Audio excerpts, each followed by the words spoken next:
विधायक जिनके क्षेत्र में हम बैठे, माननीय रमेश मेंदोला जी, गोलू शुक्ला जी, मनोज पटेल जी, श्रीमती मालिनी गौड़ जी, इस अवसर पर हमारे महापौर पुष्यमित्र भार्गव जी,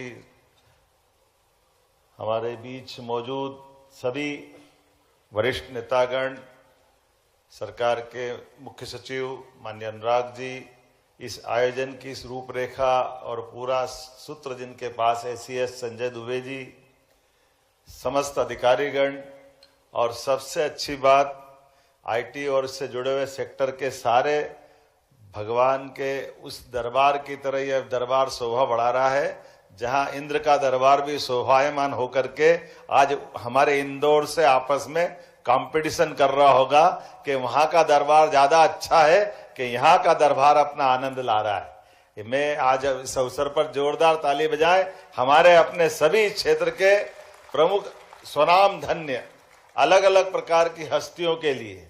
देखें, हम हमारे तो माननीय विश्वनाथ जी आए बेंगलोर से चल करके हमारे लिए, तो मैं तो बाबा महाकाल की नगरी का हूं, तो विश्वनाथ जी हम तो आपको उस रूप में ही मानते हैं जो काल को भी नियत करते, ऐसे महाकाल जो अपने उत्सर्ग से दुनिया को प्रोत्साहित करते हैं। हमारे लिए सौभाग्य की बात है अतुल जी यहाँ आए। अतुल जी से जरूर मैं बात कर रहा हूँ, अतुल जी के लिए जोरदार ताली बजाओ। आपने 1000 करोड़ के इन्वेस्टमेंट की बात का तो भूमि पूजन किया, हमने एक में नहीं बात बनेगी, 5000 करोड़ की बात बनेगी। जोरदार अभिनंदन करें माननीय अतुल जी के लिए भी। पंचशील के माध्यम से आपने अपनी अलग प्रकार की पूना को अपनी दुनिया ही एक नई प्रकार से ले गए।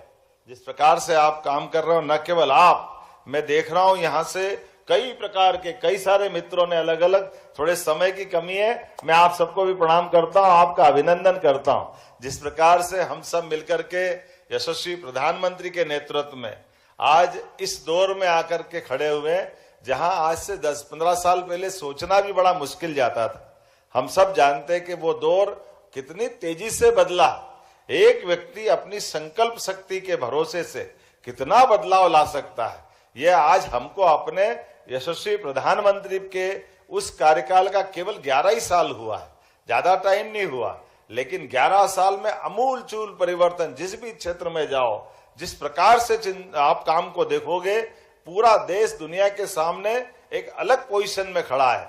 ऐसे में यशस्वी प्रधानमंत्री के आशीर्वाद के साथ हमारी सरकार के गठन के बाद भी हमने तुरंत उद्योग और रोजगार की तरफ ध्यान दिया, और मुझे इस बात का संतोष है कि लगातार रीजनल इंडस्ट्री कॉन्क्लेव संभाग के हमारे प्रमुख सचिव यहाँ इंडस्ट्री डिपार्टमेंट के राघवेंद्र जी बैठे हैं और उनके साथ बाकी लोग भी बैठे हैं। हमने अपने छोटे छोटे स्थान पर भी कभी सोच नहीं सकते थे कि उज्जैन, जबलपुर, ग्वालियर ये तो चलो बड़े हैं, लेकिन नर्मदापुरम, सागर, रीवा ऐसे छोटे छोटे स्थान पर भी इंडस्ट्रियलिस्ट जा सकते हैं। शहडोल जैसे स्थान पर भी इस्पात की बड़ी इंडस्ट्री 3500 करोड़ की, और एक अकेला ऐसा नहीं, सब मिलाकर के जब हम अपने GIS पे गए तो सब मिला के 30 लाख करोड़ का इन्वेस्टमेंट मध्य प्रदेश को मिला। ये बहुत बड़ी बात है। हमारे अभी तक के सारे रिकॉर्ड टूटे हैं, और जिस प्रकार का वातावरण बना है, और अब हम उसके बाद रुके नहीं है। जैसे अनुराग जी ने कहा, सही कहा है कि 60 दिन से भी कम समय में अभी हम IT सेक्टर की बात कर रहे हैं, और IT की भी 4 पॉलिसियां मैं पहले अनाउंस कर देता हूं, उसके बाद थोड़ी बात बढ़ाऊंगा। हमारे वीर जी ने आकर मिठाई तो खिलाई दी है, आपकी पंजाब की मिठाई निश्चित रूप से यश देगी, मैं पक्की बात कह सकता हूं।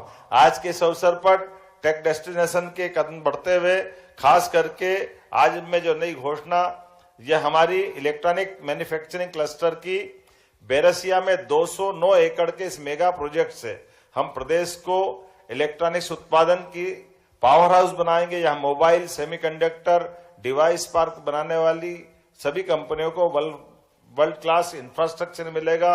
1500 करोड़ से अधिक का निवेश आकर्षित करते हुए लगभग 75,000 प्रत्यक्ष और अप्रत्यक्ष रूप से मेक इन मध्य प्रदेश की नई इस पॉलिसी का लाभ मिलेंगे। जोरदार अभिनंदन करें आज के इस अवसर पर बैरसिया में बनने वाले इस मेगा प्रोजेक्ट के माध्यम से।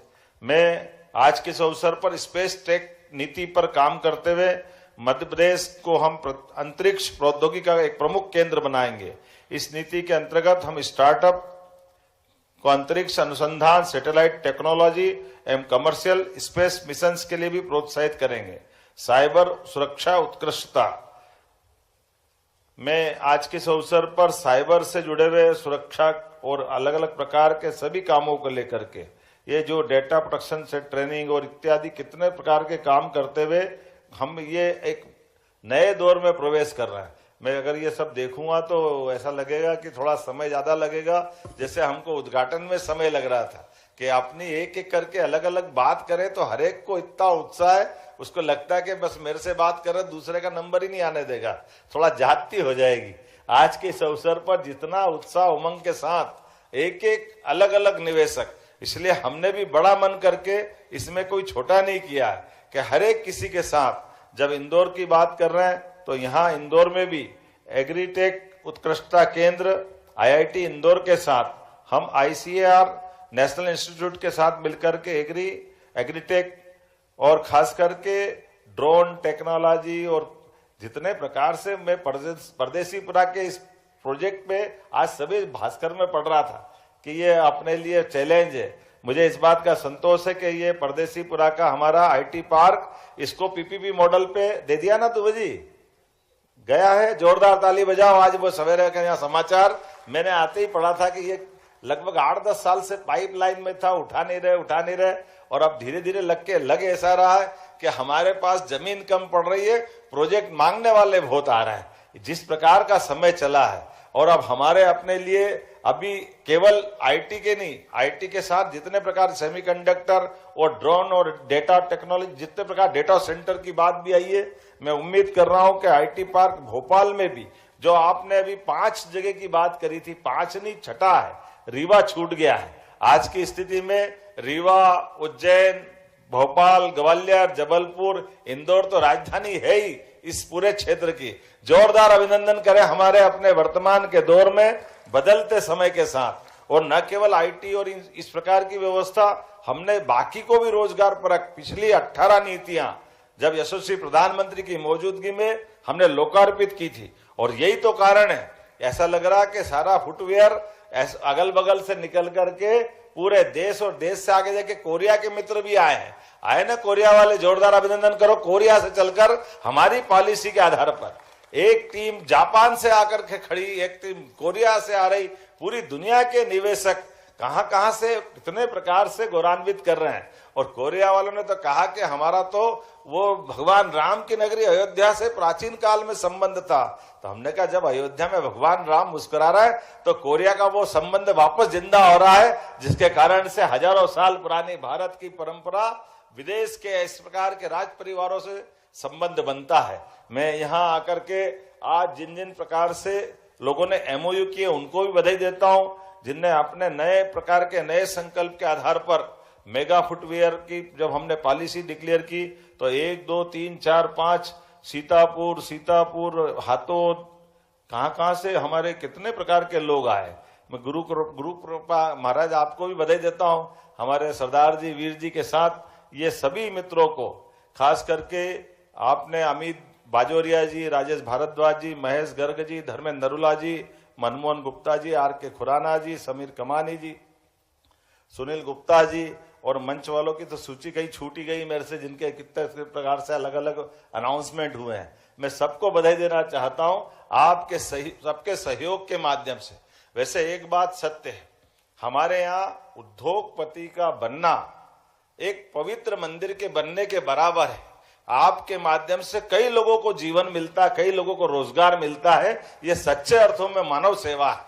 हमारे लिए परमात्मा मंदिर में हमको आशीर्वाद देता है, ऐसे ही सच्चे अर्थों में आपकी कर्मशील भावना के आधार पर, आपकी श्रम शक्ति के आधार पर जीता जागता एक अपना लोगों का जीवन यापन करने का एक बड़ा केंद्र बनता है, जिसके माध्यम से कितने प्रकार के लोगों का पेट पलता है।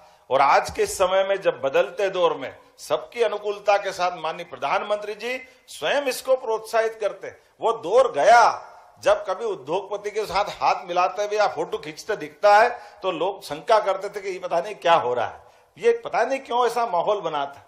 दुर्भाग्य के साथ कहना पड़ रहा है कि कुछ देशों के सामने अगर मध्य प्रदेश या बाकी देश अपने देश को सामने खड़ा करके देखो। आज के इस दौर में, टेक्नोलॉजी के युग में, इजराइल जैसा 1 करोड़ से कम आबादी का देश कितने प्रकार से अपने आप को उन्नति के क्षेत्र में ले गया। तो हम तो 145 करोड़ से ज्यादा वाले। दुर्भाग्य के साथ 1948 में आजाद हुआ था इजराइल, और हम भी 47 में आजाद हुए।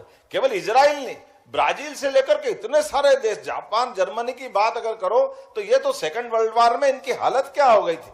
लेकिन अपनी उद्यमशीलता के, वहां के नागरिकों की और सरकार की छत्र छाया में सभी प्रकार से फलने फूलने का जब मौका मिला, तो आज वो देश अपने आप में एक बड़े बड़े अर्थव्यवस्था बनकर के फिर छाती ठोक करके सबके सामने खड़े हुए।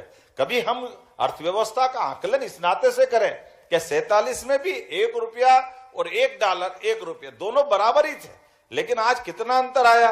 केवल ये जो व्यवस्था का संचालन करने के सूत्र सरकार के माध्यम से जिनके हाथ में थे, उन्होंने हमारी क्षमता का, योग्यता का, इस देश के नागरिकों के साथ का, इसकी उद्यमशीलता का सही से उपयोग नहीं किया, उसका नुकसान हमको हुआ है। मुझे इस बात का संतोष है, यशस्वी प्रधानमंत्री ने आते ही वो सब कुछ बदलने का प्रयास किया जिनके कारण से अतीत के कालक्रम में हमारी प्रगति रुकी थी। अब सब क्षेत्रों में आगे बढ़ रहे हैं। हम सब देखते हैं आज बदलते दौर का भारत है, और बदलते दौर का भारत सभी प्रकार से सभी क्षेत्रों को बढ़ते हुए सभी राज्यों को भी लेके बढ़ रहा है। इसीलिए तो हम तो ठीक, हमारा परंपरागत दुश्मन पाकिस्तान और पाकिस्तान के अंदर के नागरिक भी अब कह रहे हैं कि काश मोदी हमारे प्रधानमंत्री होते तो हमारे को इतने दुर्दिन नहीं देखना पड़ते। ये जो बदलते दौर का समय है, मैं मान के चलता हूं आज के इस अवसर पर इंदौर ने एक नया रिकॉर्ड बनाया है। मैं आज इसकी घोषणा तो अब संजय जी से कहूंगा कि आप ही बताना भाई, क्योंकि मैं तो इतने प्रकार से इतनी सारी चीजें जुड़ गई है कि आपका वो रिमोट का बटन दबा दबा के अंगूठा दर्द करने लग गया। कितनी बार दबाए और कितनी देर खड़े रहे। इतना माहौल अनुकूल बना है कि इस माहौल को हम प्रेस कॉन्फ्रेंस में अनाउंस करेंगे तो ज्यादा अच्छा रहेगा। मेरी अपनी ओर से पुनः आप सबके प्रति अभिनंदन। लेकिन आप रुकना मत, थमना मत। अभी मध्य प्रदेश ने तो शुरुआत की है कई सारे सेक्टर में। अभी एग्रीकल्चर का सेक्टर हमारा चालू होने वाला है।